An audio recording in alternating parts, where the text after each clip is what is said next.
So, Psalms 34, I'm going to start with verse 4, which says, "Seeking the Lord will lead us to be delivered from whatever it is we need to be delivered from."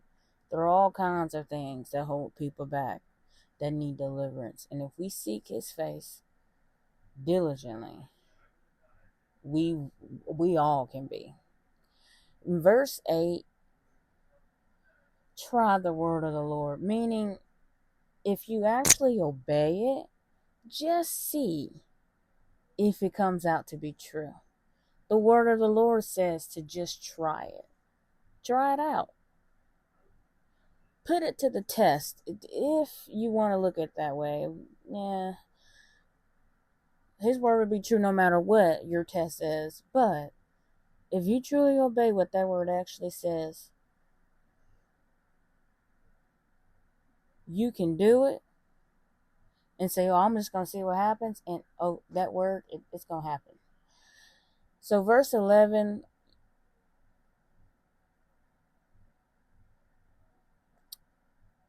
we can learn the fear of the Lord, that reverence, that respect, if we give all of our attention and everything we got to serving the Lord and keep our eyes where it should be, which is on him.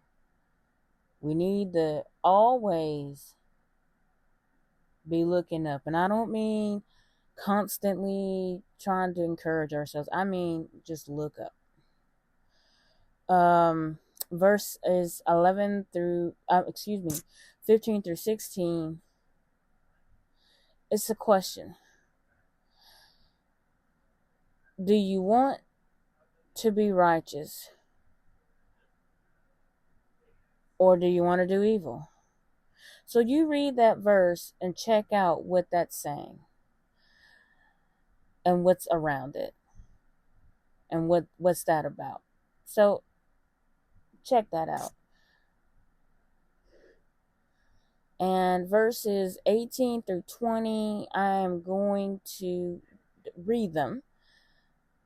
So let's go ahead and go to Psalms 34, 18 through 20.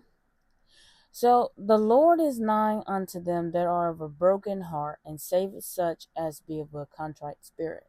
Many are the afflictions of the righteous, but the Lord delivereth him out of them all. He keepeth all his bones, not one of them is broken. So, in many ways, this is very self-explanatory. God is close to them. He's close to the righteous. The righteous feel him so near, and it doesn't take a long time. But sin separates us. So when sin separates us and we sin,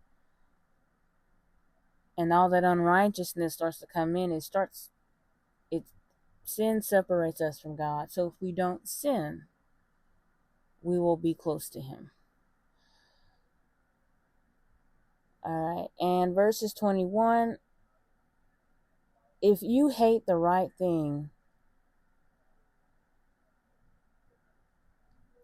if you hate the right things, things that say that God says is right, if you hate his word, if you don't like what he says, and you hate that, or you don't want to do that, you're not comfortable, many people come with 80 reasons. If you don't obey the Lord, your life, what you do, how it's going to end up, you're going to end up without some stuff. And a lot of people think, I got money, I got cars, but I'm telling you, money and cars don't replace peace. It doesn't replace joy. It doesn't even really, it doesn't come close, because when you're in a crisis, a car doesn't help.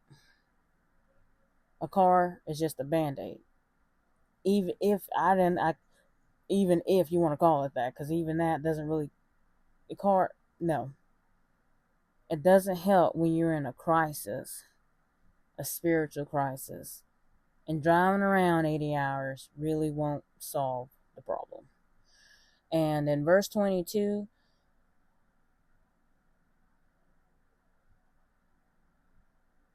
kind of goes to verse 21, but in the opposite direction. Trusting the Lord leaves us full, meaning we don't feel empty.